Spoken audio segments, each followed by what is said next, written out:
Okay, so we had another Warhammer Fantasy game last night. This is my Bretonnian army versus a Lizardmen 2250 list.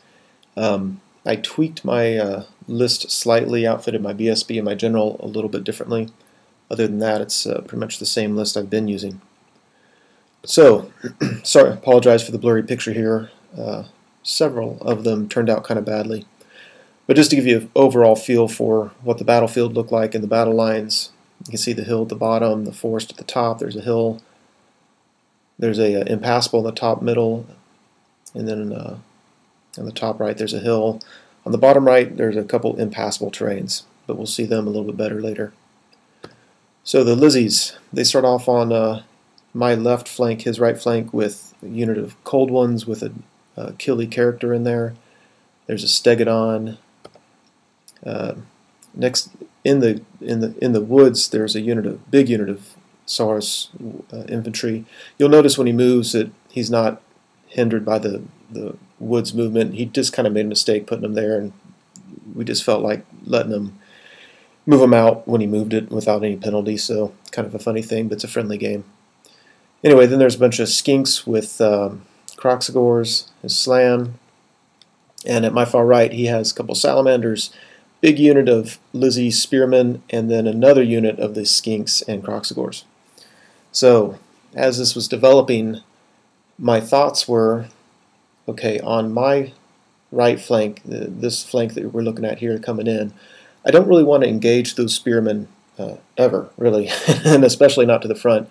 So I want to march block them as they move across, and keep in mind never to charge them in the front. I want to get a charge in his Slan whenever I can, because I need to take his magic out of the game if possible. And then the cold ones and Stegadon on the other side of the board, I want to engage them as quickly as possible so I can free up that threat, and then I can hopefully envelop his middle units, and these units on the right, engage them only if it's favorable to me. So this is my march blocking right flank. So I have my fast cav out there. They're going to swoop around the back and march block them. I went ahead and put those extra bowmen on this side. I wanted him to get his forces over here as well. So they're just going to be performing that function. Pegasus Knights are hopefully going to get a charge in the Slan. I put this unit on this side in case that's where he flew them. And then I'm using those Knights of the Realm as my right flank protectors. You can see that impassable. Two impassable terrains, but on the one on the left you can see my men-at-arms on the other side of it. They're going to hold up what is really my right flank. I'm going to hopefully just keep them there with that impassable to the right, and if his spearmen ever get here, what I'd really like him to do is force him to engage my men-at-arms.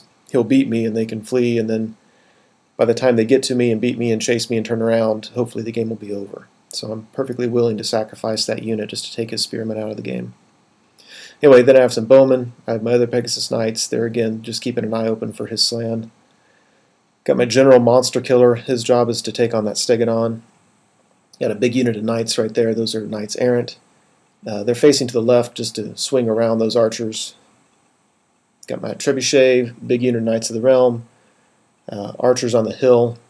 And then the Knights Errant on the left are guarding my flank. And I put the Grail Knights there because I think the Knights Errant are going to need help with the cold ones. So one mistake I made, and I kind of knew it as I was deploying it, but whenever I put my knights behind my peasants, I always get in trouble.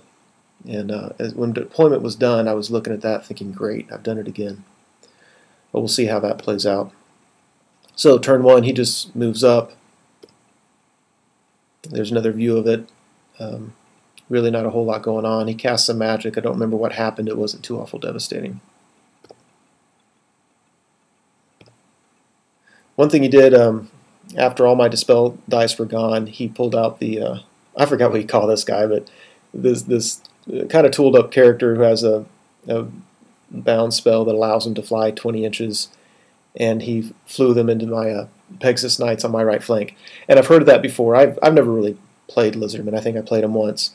But I've heard of this kind of setup before, and I just love the thought of this lizard flying across the field. So I decided not to use a Dispel Scroll to stop it. I want to keep those Dispel Scrolls to stop his the thing that does 2d6 metal lore hits on a Knight's unit. So I thought this could be okay. I think he's going to hurt him, but those guys have a chance because they're toughness 4 and they got a decent armor save and have the ward save. So we'll see how that works out. But so anyway, Lizard flying across the board at me.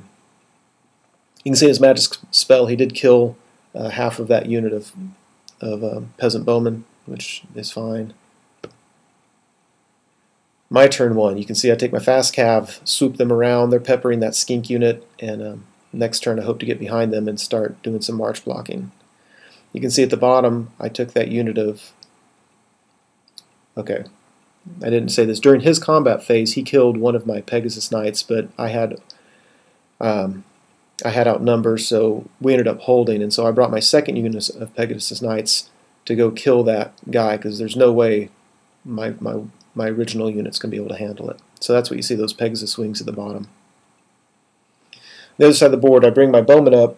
Don't care about shooting with them, and I'm certainly not going to shoot at anybody on this side of the board who's not going to get hurt by it. So I'm tempting him to charge me so I can flee and get a counter charge by my Grail Knights and my Knights Errant. Put my general on the hill to make it real easy to see his Croxagore, and that's what my general's for. My thinking was he's going to fly in and charge him, hopefully kill him, and if not, my Grail Knights or my other big block of Knights may just have to help clean up the mess if I fail on that. I figure my chance of killing him is about 66% because I have the virtue that gives me killing blow, and I have the Tress of Isolde, or however you pronounce it, that allows me to hit on a 2+ in one turn of combat. So I'm going to get 3 or 4 of my hits hitting, and then rolling to wound doesn't matter. I just get 3 or 4 dice hoping to get a 6. So I've got 50 to 66% chance of getting killing blow on that thing, and I'm just hoping it works. You can see I took my Knights to the realm and I just kind of turned them. Really, I'm just playing around. I want him to think I'm going to swoop around that side, hopefully divert his units to turn that way, and then I'm going to turn my Knights back around. So that's what the board looks like. And yeah, end of turn 1.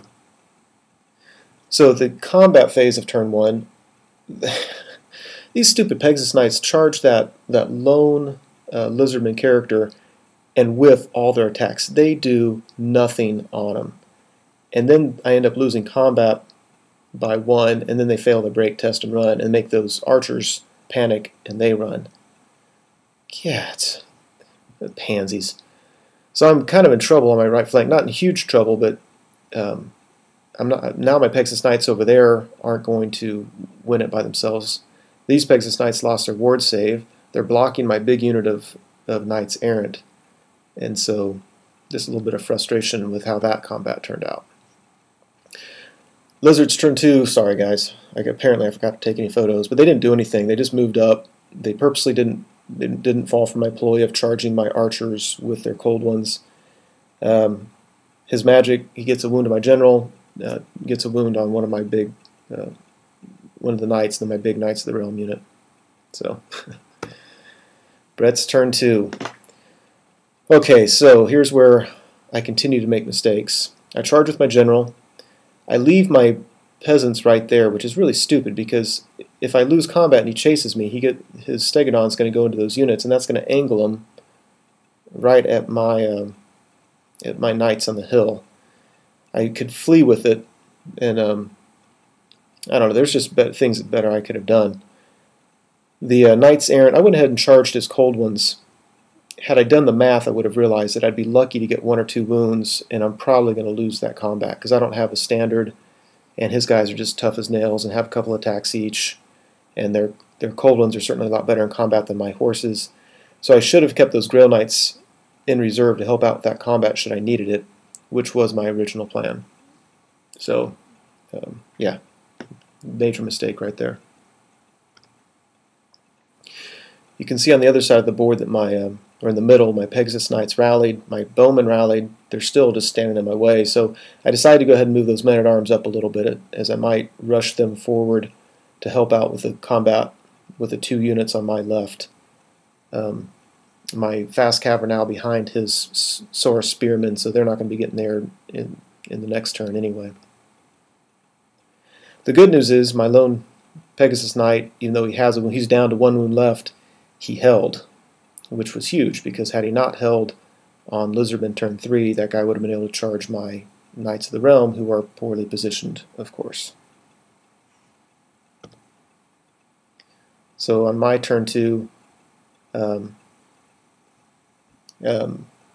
yeah, I take that back. I did reposition my Knights of the Realm, and the good news is that that Pegasus Knight did end up holding. So what we see here, as far as I was concerned, is I need to get lucky in those battles on the left side of the board, because otherwise I didn't really position my guys well in case things don't go too well for me. So I'm out of time. We'll see how that combat turns out in the next segment.